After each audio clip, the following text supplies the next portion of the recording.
नमस्कार दोस्तों। आज की इस वीडियो में हम जानेंगे ह्यूमन बॉडी से रिलेटेड कुछ बेसिक बातें जो आप सभी को पता होनी चाहिए। बेसिक बातों में हम जानेंगे कि ब्लड प्रेशर कितना होता है, पल्स रेट कितनी होती है, ऑक्सीजन लेवल कितना होना चाहिए और भी बहुत कुछ हम जानेंगे जो आपको इसके बारे में पता होना चाहिए। अगर आप मेडिकल स्टूडेंट हो या फिर अगर आप मेडिकल से रिलेटेड आप इंटरेस्ट रखते हो तो आपको बेसिक चीज़ें आपको याद रहनी चाहिए, आपको उस चीज़ का पता होना चाहिए। तो आप सभी से रिक्वेस्ट करते हैं वीडियो को आप पूरा देखें। अगर आप चैनल पर नए हो तो आप चैनल को सब्सक्राइब कर लें। तो चलिए दोस्तों वीडियो हम स्टार्ट कर लेते हैं। तो सबसे पहले हम बात कर लेते हैं शरीर के तापमान की यानी बॉडी टेम्परेचर की। तो बॉडी टेम्परेचर का आप सभी को पता होना चाहिए कि बॉडी टेम्परेचर कितना होता है और उसको हम कैसे नाप सकते हैं। तो बॉडी टेम्परेचर नापने का तरीका होता है थर्मामीटर की तरह। थर्मामीटर से आप अपना बॉडी का टेम्परेचर आप नाप सकते हो। तो बात कर लेते हैं सबसे पहले बॉडी के अंदर नॉर्मल टेम्परेचर कितना होता है। अगर किसी का बॉडी टेम्परेचर 92 डिग्री से 98.6 डिग्री सेल्सियस रहता है तो उस कंडीशन में उनका बॉडी टेम्परेचर नॉर्मल रहता है, उस कंडीशन में उनको बुखार नहीं रहता है। अगर किसी का बॉडी टेम्परेचर 99.0 डिग्री सेल्सियस तक का रहता है तो उसको आप समझ सकते हो कि उसको थोड़ा सा बुखार है, उसकी बॉडी थोड़ी सी गर्म हो चुकी है। अगर किसी का टेम्परेचर 100 डिग्री से 102 डिग्री तक रहता है तो आप उसको मान सकते हो कि उसको तेज़ बुखार है, यानी उसको ज़्यादा बुखार है। तो आपको बॉडी टेम्परेचर के बारे में भी पता होना चाहिए। अगला हम जान लेते हैं ऑक्सीजन लेवल के बारे में।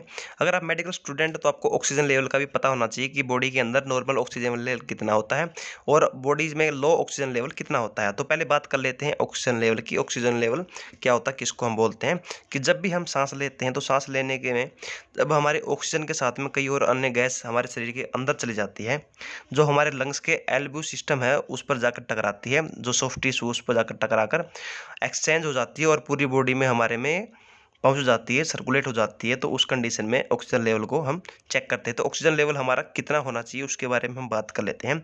जब भी ऑक्सीजन लेवल हम चेक करते हैं तो ऑक्सीजन चेक करने के लिए हमारे पास ऑक्सीमीटर जरूर होना चाहिए, क्योंकि ऑक्सीमीटर से ही ऑक्सीजन का लेवल चेक होता है।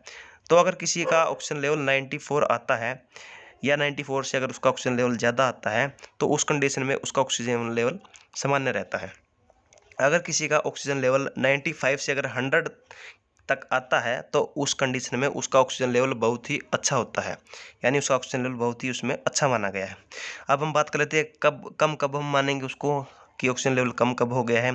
जब किसी का ऑक्सीजन लेवल 90 से 93 के बीच में अगर आ जाता है तो उस कंडीशन में भी वो नॉर्मल से थोड़ा सा कम रहता है आपका ऑक्सीजन लेवल। अगर ऑक्सीजन लेवल किसी का 80 से 89 के बीच में आ जाता है तो उस कंडीशन में ऑक्सीजन लेवल आपका बहुत कम चला जाता है। तो ऐसी कंडीशन में आपको डॉक्टर को दिखाना या फिर आपको डॉक्टर की सलाह से आपको एडमिट हो जाना है। तो उस कंडीशन में आपको ऑक्सीजन या फिर आपको वेंटिलेटर की आवश्यकता पड़ सकती है अगर आपका ऑक्सीजन लेवल 80 से 89 के बीच में आ गया है। तो आपको ऑक्सीजन लेवल का भी पता होना चाहिए कि कितना नॉर्मल होता है और कितना कम ऑक्सीजन का लेवल होता है।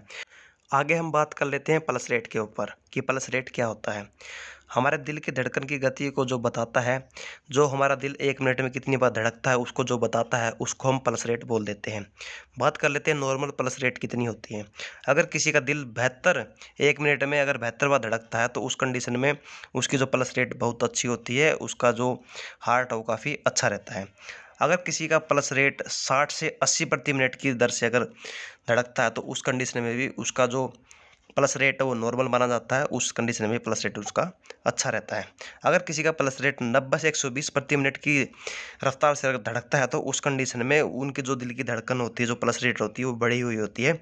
तो उस कंडीशन में आपको डॉक्टर से प्रीफर करना चाहिए, फिर आपको डॉक्टर के हिसाब से आपको एडमिट हो जाना चाहिए, क्योंकि 90 से 120 अगर प्रति मिनट आपका दिल धड़कता है तो उस कंडीशन में हार्ट अटैक या फिर अन्य और कोई भी समस्या आपको दिल की समस्या देखने को आपको मिल जाएगी।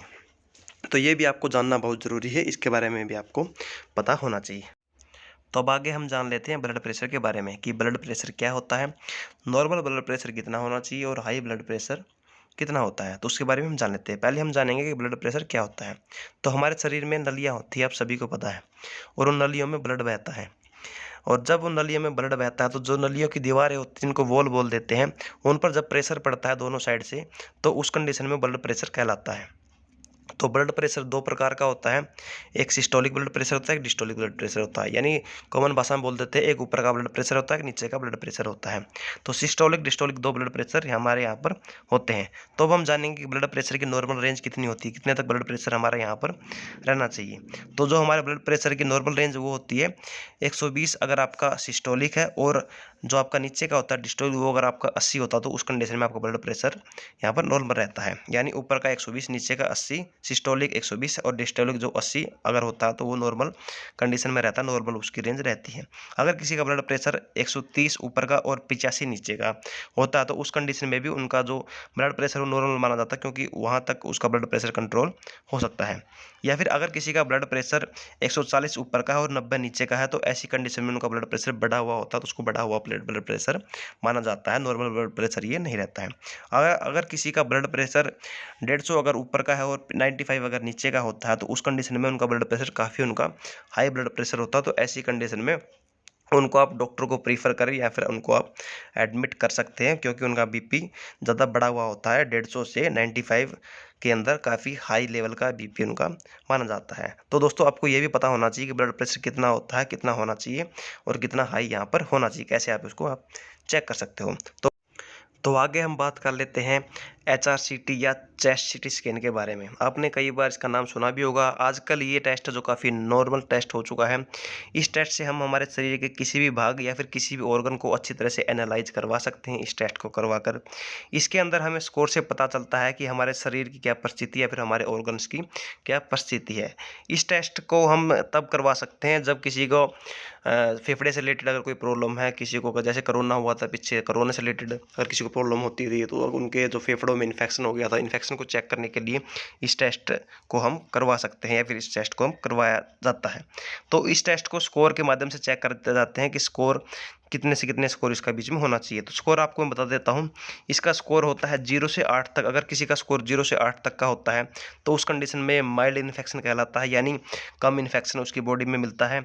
अगर किसी का स्कोर 9 से 18 होता है, तो उस कंडीशन में ये मॉडरेट हो जाता है, यानी ज़्यादा से थोड़ा सा ज़्यादा उनके जो फेफड़े उनमें इन्फेक्शन हो चुका है। अगर किसी का सीटी स्कोर 19 से 25 के अगर बीच में आता, तो उस कंडीशन में सीवियर उनका इन्फेक्शन हो जाता है। तो उस कंडीशन में उन पेशेंट को ऑक्सीजन तक लगा सकते हैं या फिर ऑक्सीजन उनको या फिर वेंटिलेटर उनको लगाया जाता है, ताकि उनको सांस लेने में कोई परेशानी ना हो, आसानी से वो सांस ले सकते हैं।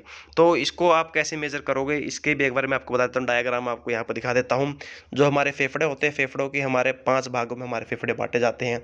जैसे कि आपको पिक्चर में दिख रहा होगा, 5 भागों हमारे फेफड़े बटे होते हैं, और उन 5 भागों को 5-5 नंबर देकर उनको भागा जाता है या फिर उनको डिवाइड किया जाता है 5-5। अगर पाँचों को 5-5 हम मिलाकर करते हैं तो 25 नंबर टोटल बन जाते हैं। 25 नंबर बनने के बाद में जिस फेफड़े का जिस अंग का अगर इन्फेक्टेड एरिया रहता है, तो उस इन्फेक्टेड एरिया को स्कोर दिया जाता है कि आपका 2 स्कोर हो गया, फिर आपका 3 स्कोर हो गया।